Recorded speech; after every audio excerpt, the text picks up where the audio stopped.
Kull sena mal-1400 persuna f'pajjiżna jinstab li għandha kanċer. Dan ifisser li kuljum medja ta' 4 persuni jsiru jafu illi se jkollhom ħabtu wiċċhom mal-marda kifra tal-kanċer. Huwa kkalkolat li waħda minn kull 3 persuni f'Malta ser tkun qed tiżviluppa il-kanċer f'xi stadju ta' ħajjitha. Il-kanċer tiġi jikkontribwixxi b'mod qawwi għan-numru ta' imwiet f'pajjiżna bħala proporzjon tal-imwiet kollha. Fuq medda ta' 10 snin l-imwiet attribwiti għall-kanċer żdiedu b'2%. Hemm ukoll rabta bejn l-inċidenza tal-kanċer u l-età. 2/3 tal-pazjenti li jinstab li għandhom il-kanċer ikollhom 60 sena jew iktar.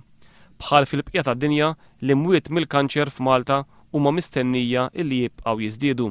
Madankollu iktar minn nofs il-każijiet ta' kanċer jistgħu jkunu evitati jekk tkun adottata stil ta' ħajja differenti.